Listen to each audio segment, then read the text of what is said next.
the national companies, the McDonald's and the Walmarts, to bring in $200 million into the coffers of the state, and by reducing the corporate tax from 8.25% to 6% by 1/4 point a year, would, even under the lieutenant governor's analysis, cost $35 million a year.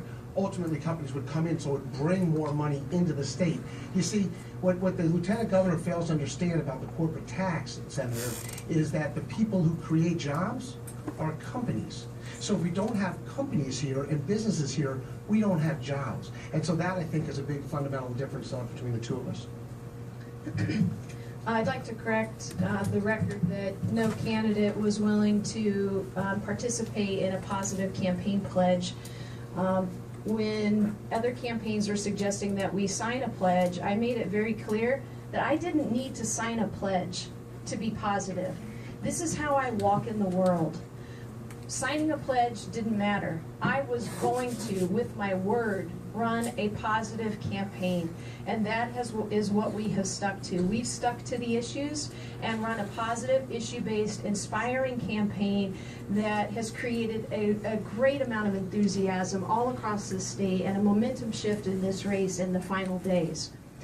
On the issue of corporate tax policy, I want to make it clear that if we close one corporate tax loophole that exists in our state that allows a handful of companies who are multi-state companies operating in other states and hiding the money they make in Maryland on the books in those other states, if we just make them pay their fair share, we could generate as much as $200 million in new revenue that I dedicate entirely to small business tax cuts. Small businesses are the job creators in our community. They're the backbones of our economy. I'm the only candidate for governor who's ever run a small business, and I'm the only candidate with a plan to help them grow. Thank you very much. We will now hear from one of the questions that was asked of us. Back. Which one of the candidates is going to relieve us of some of this tax burden that we incurred over the last 8 years?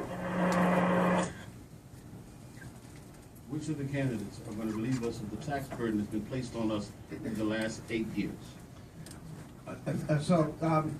That would be the Gansler-Ivey campaign. I think that's the fundamental difference between myself and Lieutenant Governor, the recognition that we have a problem here. 47% of Marylanders in a recent Gallup poll said they would prefer to live somewhere else, and that is because of the tax burden.